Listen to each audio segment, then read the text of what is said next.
Romans 9:18, therefore he has mercy on whom he wills, and whom he wills he hardens. Most people will express a great deal of angst that this could be a judgment of God, that he'd express mercy on some and he would actually allow or even harden the hearts of others.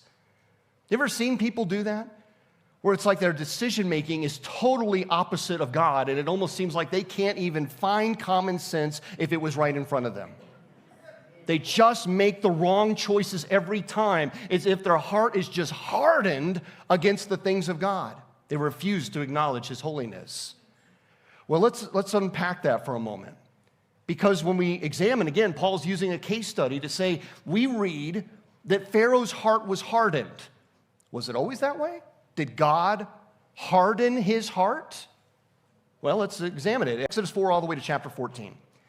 And in that we see that there are 6 plagues that happen upon Egypt. And in those first 6 plagues, it says that Pharaoh hardened his heart. But after the 6th plague, what does it say? God hardened Pharaoh's heart. So who did the most hardening here? Pharaoh did. In Romans chapter 1, it says that God gave them up. And he gave them up who?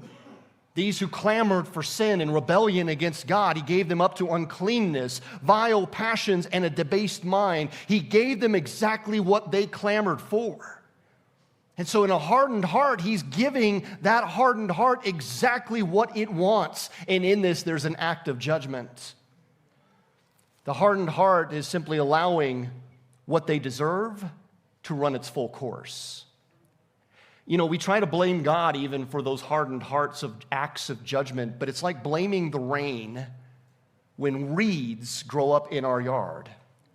You know, I love a springtime when you see a full lawn and you're trying to manicure that full lawn, and my wife and I have talked about this. You know those kind of lawns that you could just roll around in because they're so fluffy and soft? But every time it rains, you have to deal with something else that comes up in the grass, and that's the weeds. And the foolishness of blaming God for a hardened heart is like blaming the rain for the weed coming forth. The rain just exposed what was already there. The same sun that melts ice hardens clay. So when there is a hardened heart toward God, there will come a time when he will allow that heart to grow harder toward his holiness. But praise God for his mercy that is poured out even on those who originally had a hardened heart.